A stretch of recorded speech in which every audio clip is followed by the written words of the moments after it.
Good afternoon, my friends. Thank you for joining us for one more session of Kardec After Lunch, hosted by Kardec Radio. Please feel free to download the app and listen to Kardec Radio programs and podcasts. Also, send questions to Kardec Radio's Twitter account. And remember that all of this work is done by volunteers, but there are costs associated with web and app hosting, along with broadcast and publishing. So if you're able to, please be kind and donate so this work of love may continue for many years to come. God bless. If you're not familiar with Spiritism Study, which we have our link over there, it's a project that we started in January 1st of this year, and it entails many initiatives meant to incentivize or to assist others in the active study of Spiritism doctrine. And we have chosen for our curriculum the 5 basic books of Kardec. Why we do that? Because I at least have the perception or the idea, and forgive me if I'm wrong, that many people, both Brazil and here in the US, perhaps stay away from Kardec because of the language that's used, the thickness of the books, and it's not a much involved reading, I guess. No, it's not. It's more like a textbook style rather than a novel or a movie, So, and we are, Spiritism, creating a whole lot more in different media nowadays, which people, of course, are going to gravitate towards the one that are easier to consume. But I really like the idea that Spiritism is a philosophy, a science, and a religion. Now, most of us approach religion with the idea that, well, I was just going to show up at this designated place of worship once a week, listen to the preaching or sermon or service or whatever is the current terminology for your faith, and that's it. Now, I think we can and should do more in regards to our chosen beliefs, right? So in the case of Spiritists, if you really consider Spiritism to be a science, which it is, to be a philosophy, which also is, then accept the idea that there is a curriculum established already. It goes from book 1, page 1, to book 5, last page, in that order. So I invite each and every one of you, as a student or as a volunteer tutor, to find out more about the initiatives of Spiritism Study so we can benefit from this endeavor mutually. But without further delay, on Fridays we read in Kardec Radio, we read from the Medium's book, and this is the edition I have on hand. If you be so kind and open it up on page 103, or if you don't have a book, if you go to kardecpedia.com and open it up that way, I'll suggest you please follow along our reading. It's 15 minutes, or actually about 10 minutes of reading and commentary now. We do it short because not many people have the amount of time or the attention span necessary to do a lot prolonged sitting. Additionally, I like the idea that if able to reach people during their daily routine, during their work day, because many do not consider or do not even bring to the forefront of their mind the morals of Spiritism during their daily life, right? They live their lives as it always was throughout their day, throughout their week. Hello, Saul. Thank you for joining us. And they only remember Spiritism on that specific day of the week where they choose to go to the studies or the Spiritist Society. So I'd like to remind you during the week, during the day, that you are still a Spiritist. You should still be exposed to the doctrine. Consider through your daily occurrences, because God never ceases to create opportunities for us to make a improved moral choice, right? But we can only make improvements in our moral choices if we are acquainted with the doctrine, with what Jesus came to teach, his parables, his morals. So let's continue. We are on chapter 4, explanation of the physical manifestations. We're going to talk about movements and suspensions and also noises. Paragraph 72. Having used both reasoning and phenomena to demonstrate the existence of spirits, along with the possibility of their being able to act upon matter, we must now determine how their actions are produced and how they operate in order to move tables and inert objects. So, in this book, and specifically in this beginning chapters, we're talking about the phenomena, the physical phenomena of spirits being able to interact with matter. And this specific phenomena was very much in vogue in Europe in the middle of the 19th century, where it was common to see people holding seances in public venue. It was initially chosen more as a pastime, than an opportunity for learning. But once Kardec got involved, he really developed it into what we know, the doctrine. But it was not all, peaches and cream. But continuing, one idea that naturally occurred is the one that we held for a while. However, the spirits contested it and provided us with a completely different explanation, one we did not anticipate at all. Moreover, it is obvious that their explanation did not originate with us, being that our original idea could have quite possibly been held by others as well.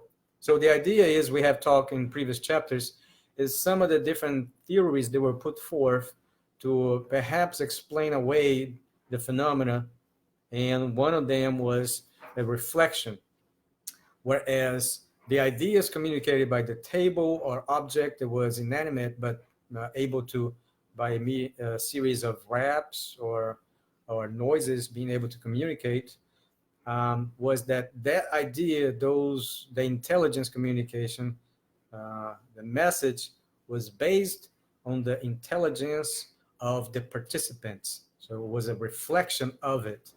And this comes to exemplify that it was not. So the idea of trying to explain away this phenomena, the participants had one theory, and the spirits came to communicate a much different theory, which actually explained the phenomena, and we're going to go and read more about it. Let's see. As for this spirit's explanation, we do not believe that it could have ever occurred to anyone else. It is certainly easy to see how much more superior it is than our own, although it is also simple because it offers a solution to numerous other incidents that had no satisfactory explanation. So the intervention, if I can put it that way, of the spirits to correct us when necessary, it's invaluable. Of course, they are not here to rob us from the opportunity of doing it ourselves through our own efforts, because that's how we progress. But just like parents who, of course, do not do their children's homework for them,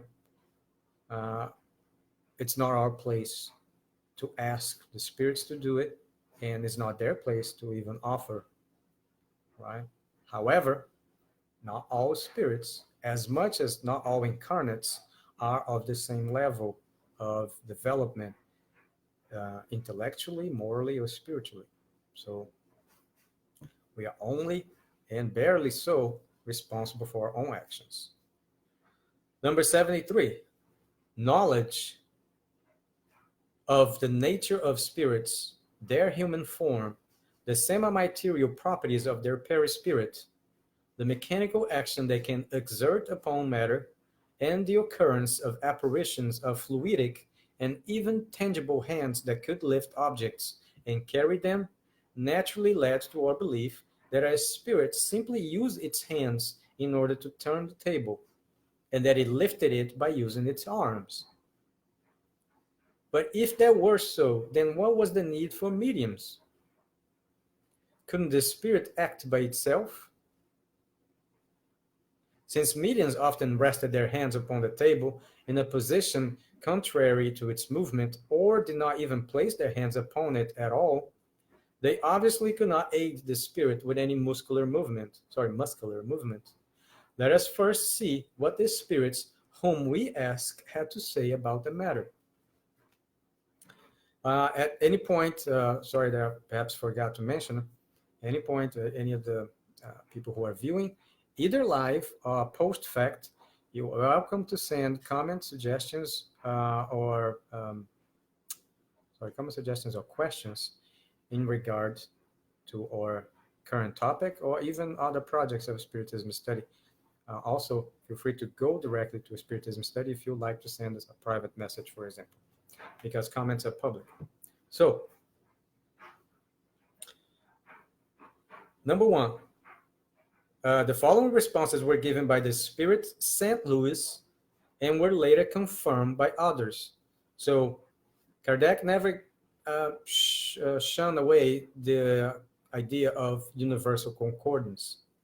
So even he applies even to the ones who are already familiar as elevated spirits. And we should also remind ourselves of that anytime we receive any communications, to consider the source or the claimed source and the content in regards to its morality and uplifting effects.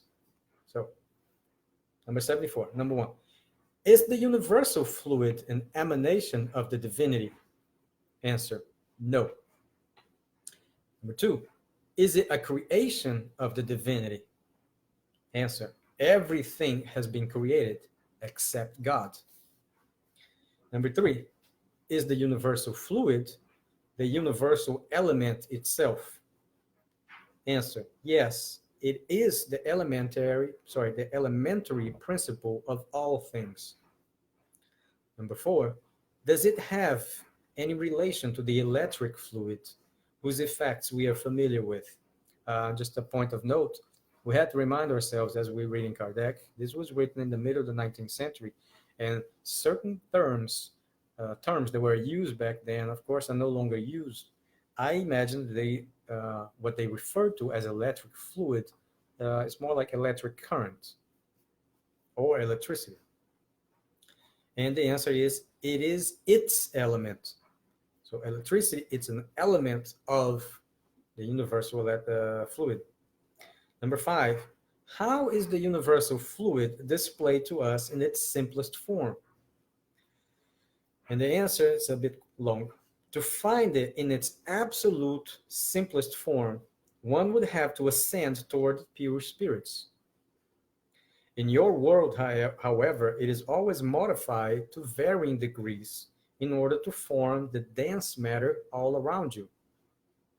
Nevertheless, you could say that it is closest to its simplest form in the fluid known as the magnetic animalized fluid, which, to be honest, I have not found a current term for this magnetic animalized fluid. I imagine maybe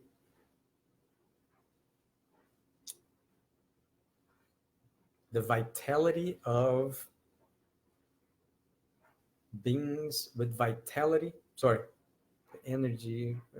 Sorry, I'm gonna have to research on this one, but I believe is only present in animals and human beings, and it pertains to either the magnetic field or the magnetic field from bioelectricity. But like I say, I do owe an answer, and hopefully I'll have the next time. Number six, It has been stated that the universal fluid is the source of all life. Is it at the same time the source of all intelligence? And the answer is no. This particular fluid merely animates matter. So they're not the same thing. We have reached the end of our study session, but I hope that it has been valuable to you. And if you feel others that who you know could benefit from it, please feel free to share it. Until next time, Godspeed to all.